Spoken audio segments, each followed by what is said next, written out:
Good afternoon. It's tea time, number 68. Before we steep our tea, let's first boil some fresh, cold tap water.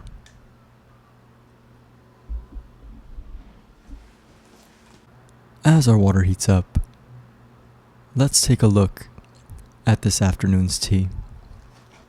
This afternoon's tea will be Spiced Chai by Bigelow. This is a black tea, and there are 20 tea bags to the box. This tea's description states, the perfect balance of bold, rich black tea and exotic spices. Let's read this tea's brewing instructions. 2 steps to a great cup. Be sure to start with fresh cold water and bring to a rolling boil.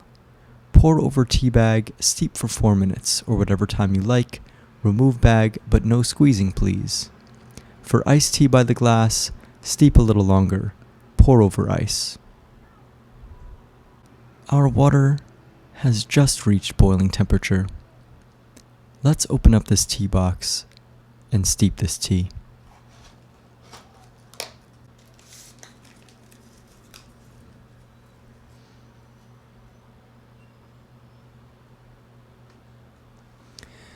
And let's let this tea steep the recommended 4 minutes. Our 4 minutes of steep time has been reached. Let's try this tea.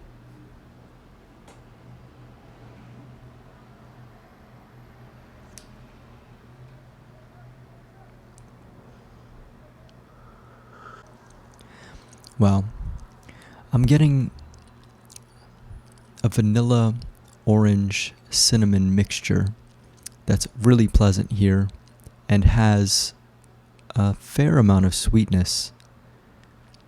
I'm happy that I've tried Twining's version of chai right before this tea, so I can get some perspective on companies' interpretations of what chai is.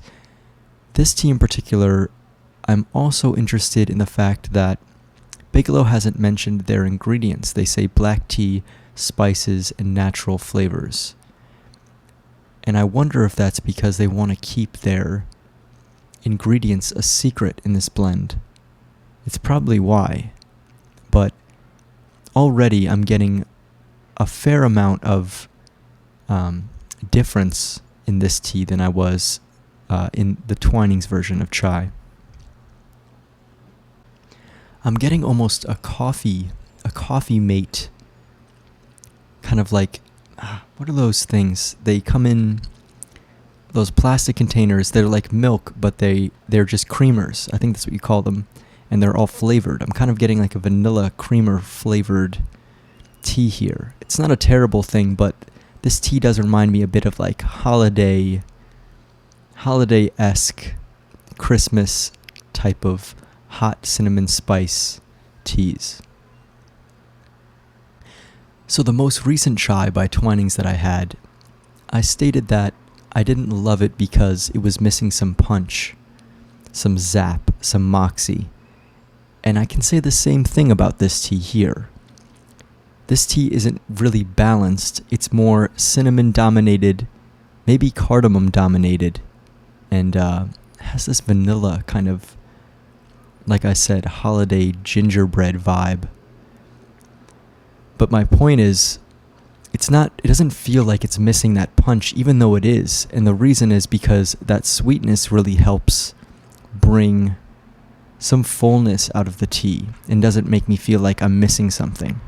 Although I would like this tea to be more spicy and have more zap, it doesn't necessarily feel like it's missing anything.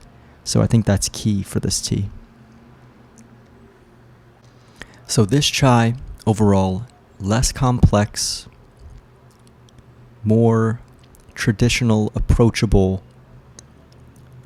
still, I think, the same level of viscosity, kind of a medium tea. But the main point is that I think this Bigelow tea doesn't need anything added to it. You can sip it just like this, and it doesn't feel like it's missing something. The Twinings version of chai absolutely needs cream and sugar to, I think, bring out the full capacity and possibility of the tea. This tea gets a 7.7. I think it's a fair amount better than the Twinings tea that I've just reviewed in my last review.